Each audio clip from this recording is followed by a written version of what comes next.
La Palestine est une voix que nul ne peut taire, mais qui a pour autant besoin d'être portée haut et fort par les médias arabes face à la propagande du camp d'en face, appuyée par des moyens financiers et matériels illimités. Au 24e Festival arabe de la radio et de la télévision, à Tunis, l'audiovisuel arabe s'empare de la question dans toutes ses dimensions. Car en plus d'un génocide sans égal et sans précédent dans l'histoire de l'humanité, une guerre médiatique acharnée, injuste est menée contre la Palestine et Gaza en vue de dévoyer le sens du combat de son peuple et la noblesse de sa cause.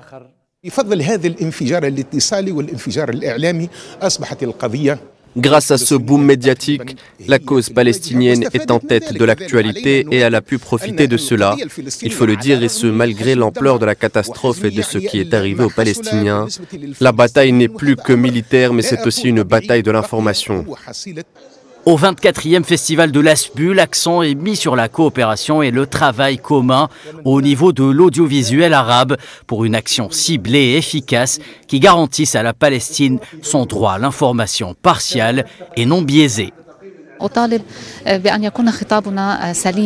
Je demande à ce que notre discours, juste dans sa manière d'aborder la question, nous avons besoin de relayer notre cause avec clarté.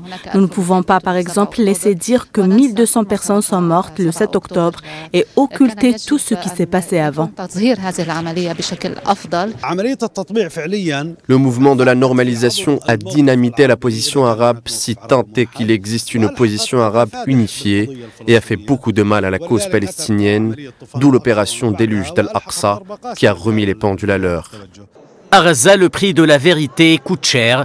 Face à l'acharnement de l'occupation sioniste contre toute forme de vie, le journalisme en faveur de la cause palestinienne a déjà payé un lourd tribut de près de 150 professionnels de l'information tués par la bête immonde pour avoir osé lever le voile du mensonge sur un génocide.